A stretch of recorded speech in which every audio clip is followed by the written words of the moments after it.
하나님 말씀은 룻기 4장 11절에서 22절까지의 말씀입니다. 룻기 4장 11절에서 22절입니다.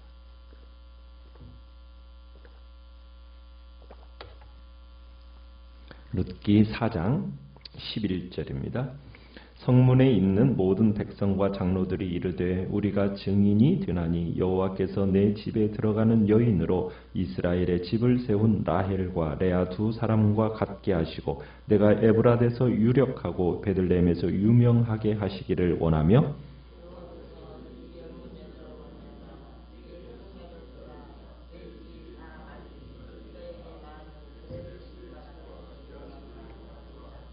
이에 보아스가 룻을 맞이하여 아내로 삼고 그에게 들어갔더니 여호와께서 그에게 임신하게 하심으로 그가 아들을 낳은지라.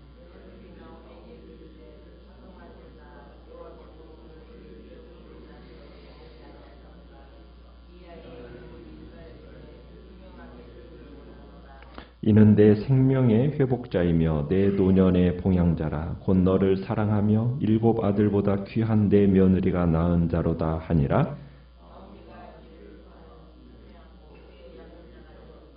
그의 이웃 여인들이 그에게 이름을 지어주되 나오미에게 아들이 태어났다 하여 그의 이름을 오벳이라 하였는데 그는 다윗의 아버지인 이새의 아버지였더라. 헤스론은 람을 낳았고 람은 암민나답을 낳았고 살몬은 보아스를 낳았고 보아스는 오벳을 낳았고 오벳은 이새를 낳고 이새는 다윗을 낳았더라. 아멘. 오늘 말씀의 제목은 상처가 별이 되어라는 제목으로 말씀을 나눕니다. 보아스가 어제 말씀에서 엘리멜렉의 일가의 기업을 무르고 그리고 룻과 결혼해서 그 집안의 이름이 끊어지지 않겠다 이렇게 선언을 합니다. 그러자 이제 법원을 구성하고 있던 모든 장로들과 주변에서 모여서 지켜보고 있던 사람들이 일제히 오늘 11절에 보면 자신들이 증인이다 라고 하면서 보아스를 축복하는 걸 보게 됩니다. 보아스는 자기의 큰 경제적인 손실을 감수하면서 이런 어려운 결정을 했기 때문에 지금 온 공동체가 보아스의 결정을 기뻐하고 그의 어떻게 보면은 사랑, 그러니까 헤세드로 인해서 엘리멜렉의 이름이 보존되어지고 그러면서 온 공동체가 다시 온전케 되어지는 것으로 인해서 지금 기뻐하는 것을 우리가 보게 됩니다. 그러면서 성문에 있는 모든 백성과 장로들이 축복하는 내용이 3가지로 나타나게 되는데요. 첫 번째는 여호와께서 그의 집으로 들어가는 여인을 누구처럼 라헬과 레아 같게 하시길 원한다 하면서 라헬과 레아를 축복한 것 같이 축복하실 것을 빌어주고 있습니다. 그러니까 룻과 이 보아스의 결혼을 통해서 지금 이 선조들의 아내들처럼 존귀하게 되고 또 많은 자손들을 두게 되기를 바란다라는 거죠. 그러면서 또 두 번째로 11절에서 얘기하는 게 뭐냐면 하나님이 보아스를 에브라데서 유력하게 하시고 베들레헴에서 유명하게 하시기를 빌고 있습니다. 그러니까 지금 보아스는 자신의 온갖 손실을 감수하면서 이 일을 추진하고 있기 때문에 하나님께로부터 이 보아스가 축복을 받아서 온 세상 사람들의 온 세상에 기념이 되는 그런 명예를 얻게 되기를 축복하고 있는 겁니다. 그리고 세 번째로는 12절에 가보면은 보아스의 집안이 룻으로 말미암아 다말이 유다에게 낳아준 베레스의 집안과 같게 하기를 빌어줍니다. 유다와 다말의 관계가 이렇게 어떻게 보면은 좀 정상적인 관계가 아니듯이 지금 보아스와 룻의 관계도 그렇게 정상적인 관계는 아니잖아요. 그러나 그렇지만 하나님께서 축복의 대를 이어주셨던 것처럼 이 보아스와 룻의 관계가 또 이렇게 하나님의 축복과 인정됨의 이런 복된 통로가 되기를 빌어주고 있는 겁니다. 이렇게 증인들이 빌어준 이 새 축복은 어디에도 지금 룻의 이름은 등장하지 않아요. 이 축복이 지금 보아스를 중심에 두고 하고 있는 축복이기 때문인데 이 사람들이 지금 보아스의 이 결단을 매우 높이 평가하고 있는 겁니다. 그래서 보아스를 격려하고 축복하고 있는 거죠. 보아스가 지금 헤세드를 베풀다가 하나님과 주변 사람들의 복을 받고 있는 겁니다. 자, 이렇게 해서 보아스가 13절에 보면 룻과 결혼해서 아들을 낳게 됩니다. 자, 이제 룻이 보아스의 밭에 어떻게 보면은 처음 발을 들여놓은 때부터 이제 1년이, 최소한 1년이 흘렀음을 이제 암시하고 있는 건데, 여기서 보면은 13절에 이렇게 얘기하고 있어요. 여호와께서 그에게 임신하게 하셨다. 그렇게 얘기하고 있죠. 자, 그러니까 이 아이는 하나님께로부터 하나님이 내려주신 축복이라는 그런 의미입니다. 이렇게 해서 이제 보아스가 룻을 처음 빌어준 복이 성취가 되어지고 또 룻이 보아스와의 가정을 꾸리고 아이를 낳는 것은 어떻게 보면 시어머니 나오미가 룻에게 빌어준 축복이 성취된 내용이기도 합니다. 자, 룻이 아들을 낳으니까 동네 여인들이 신이 났어요. 그래가지고 나오미를 위로합니다. 뭐라고 위로를 하느냐면 14절에 오늘 내게 기업 물을 자가 없게 하지 아니하셨도다. 이제 이 아이가 끊어져 버린 이 나오미의 집안의 대를 이어주게 되었다는 거죠. 그리고 15절에 가서는 늙은 나오미를 보필할 것을 기대하는 그런 이야기를 합니다. 그러니까 이 보아스와 룻 사이에서 태어난 이 아들이 나오미의 기업을 물을 자가 되었다는 거고 나오미의 생명의 회복자, 그리고 그뿐만 아니라 내 노년의 봉양자, 그러니까 이 태어난 아이로 인해서 양식 걱정할 일이 없게 되었다는 얘기입니다. 그래서 봉양자라고 얘기를 합니다. 어떻게 보면 참 나오미의 이 가슴이, 텅 빈 가슴이 축복으로 가득 채워지는 것을 우리가 보게 되는 겁니다. 참 이 아이로 인해서 나오미의 미래가 소망이 가득 채워지는 것을 지금 우리가 보게 되는 거죠. 그러면서 15절에 이런 표현을 쓰고 있어요. 너를 사랑하며 그 다음에 7 아들보다 귀한 내 며느리가 낳은 자로다. 그러니까 아들 7보다도 더 낳은 며느리. 여기서 지금 숫자 7이라는 숫자는 완전 숫자잖아요. 아주 많은 수를 의미하는 건데 오늘날 말로 표현하면 이런 거죠. 아들 한 트럭보다 낳은 며느리. 지금 이렇게 칭찬하는 내용입니다. 그러니까 여인들이 지금 룻이 나오미에게 베푼 이 헤세드를 아주 극적으로 묘사하면서 지금 그녀를 칭찬하고 있는 겁니다. 그리고는 16절에서 이제 나오미가 아기를 받아 품에 품고는 그의 양육자가 되었다라고 얘기합니다.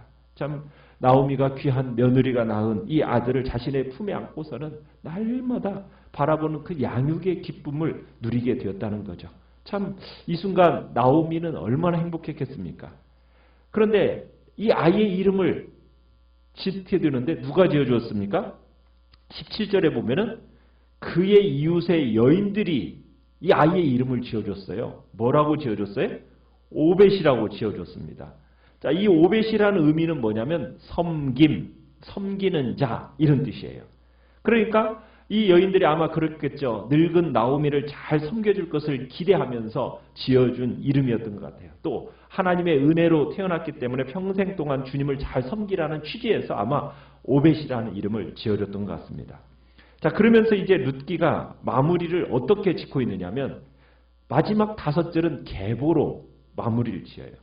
보통 족보가 일반적으로 성경의 첫 부분에 대부분 많이들 등장을 하는데 룻기는 참 맨 마지막에 지금 등장을 하고 있어요. 이게 어떤 의미를 가지고 있느냐? 이제 보라, 새로운 시대가 열린다. 이런 의미가 있습니다. 그러니까 족보가 나타날 때는 새로운 시대의 열림을 상징하고 있는데, 자, 그런데 이 계보는 누구로부터 시작을 하고 있습니까?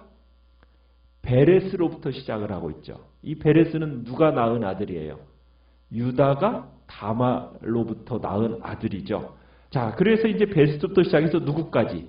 다윗까지 마무리되는데요. 총 몇 명이 나오고 있습니까? 총 10대가 이어지고 있어요. 출애굽 이전에 5대, 그 다음에 출애굽 이후에 5명, 그래서 10명만 딱 선별해가지고 베레스부터 다윗까지 완전수 10명을 의도적으로 선택한 겁니다. 자, 보아스와 룻 사이에 태어난 아이 오벳. 자, 오벳은 이새의 아버지요, 다윗의 할아버지가 된 거죠. 자, 오벳은 그 이름에 걸맞는 삶을 살게 되었어요. 그래서 이제 앞으로 이스라엘을 이끌어갈 최고의 왕 다윗의 탄생에 한몫을 하게 되면서 이스라엘을 섬기게 됩니다. 자, 우리가 룻기 처음을 볼 때 얘기했었죠. 사사기의 맨 마지막이 어떻게 끝났습니까? 이스라엘의 왕이 없으므로 자기 소견에 옳은 대로 행하였다 하면서 사사기가 마무리를 지어버렸어요. 자기 멋대로 살아갔었기 때문에 이스라엘에 왕이 없었기 때문에 자기 멋대로 살았다. 이게 이제 사사기가 그렇게 끝나버렸거든요. 그러면서 어떻게 보면 문제만 제기하고 사사기가 끝나버렸는데 그 사사기의 마지막에 해답이 어디에 나오고 있다고요? 룻기에서 그 해답을 찾게 되고 그 왕, 어떻게 보면 왕이 없었던 사사시대에 있어서 이제 왕을 딱 보여주고 있는 겁니다. 그래서 룻기는 이스라엘의 왕, 누구의 탄생을 지금 얘기하고 있어요? 다윗. 그래서 룻기의 마지막 단어가 다윗으로 끝나요. 그리고서는 그 다윗을 다음 책이 무슨 책입니까? 사무엘서로 넘겨줘요. 그래서 사무엘서 전체, 사무엘상하 전체가 누구의 얘기예요? 다윗의 집을 세우는 이야기입니다. 결국 그 귀결이 누구에게로 결국 모아지느냐? 룻기는 다윗으로 끝나고 그리고 마태복음으로 가보면은 또 다윗으로부터 시작이 되어지죠. 아브라함과 다윗의 자손 예수 그리스도의 계보라 하고서는 룻기는 결국 또 어디로 이어지는 거예요? 예수 그리스도로 그 계보가 이어지게 되죠. 그러니까 룻기는 다윗을 거쳐서 예수 그리스도에게로 이어지는 거대한 구원의 이야기라는 것을 우리가 알 수가 있는 겁니다. 참 우리는 룻기를 보면서 반전의 은혜의 기록이라는 것을 우리가 보게 돼요. 그죠? 나오미와 룻에게서 우리가 어떤 일이 일어났습니까? 룻기의 처음은 시작이 죽음에서부터 시작이 돼요. 그런데 어떻게 보면 절망과 실패로부터 시작되는 게 룻기지 않습니까? 1장 3절에서 남편 엘리멜렉의 죽음, 그리고 아들 말론과 기럐의 죽음, 이렇게 죽음으로 시작되었던 그 룻기의 시작이 4장에서는 뭘로 끝나는 것을 보게 돼요? 생명의 탄생으로 끝나게 되죠. 어떻게 보면 죽음이라는 단절로 끝났을 것으로 생각되었던 이 룻기에 하나님의 반전의 역사가 일어나는 책이 바로 이 룻기라는 겁니다. 장례식으로 시작했다가 혼인잔치의 기쁨을 맛보는 책. 어떻게 보면 나오미가 1장에서 울며 정말 참담한 고백을 했던 그 나오미가 4장에서는 주님의 풍성하심을 노래하는, 찬양하는 그런 책으로 이렇게 끝이 나요. 자, 모든 일이 그런데 여러분 어디에서부터 이 일이 시작된 줄 아십니까? 룻의 헤세드로부터 시작이 됐어요. 그죠? 룻이 헤세드를 베푼 데서부터 시작되었어요. 룻이 어떻게 보면 시어머니에 대한 배려, 이 배려가 나비 효과를 발휘하더니 나오미의 새로운 삶을 시작하게 만들고 그리고 이 일이 결국에는 이스라엘의 구원의 역사, 온 세계의 구원의 역사로 나아가는 것을 보게 되는 거죠. 참 우리가 생각해 볼 때 인생이라는 것은 아름다운 거라는 거예요. 심지어 고통과 절망 가운데 있다 할지라도 그 삶은 아름다울 수 있어요. 왜요?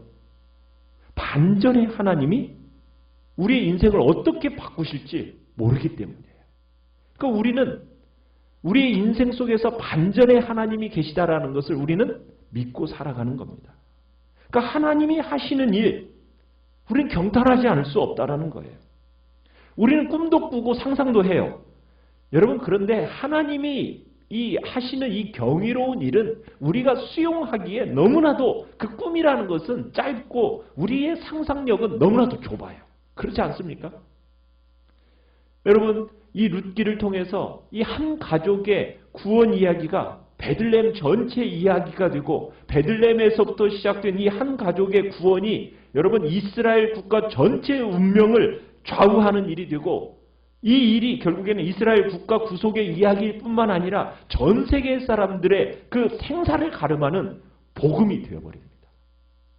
참 이것은 한 개인의 삶을 통해서 역사하시는 그 섭리하시는 하나님의 일이라는 것은 우리가 상상할 수 없는 놀라운 은혜의 역사의 일이라는 거예요.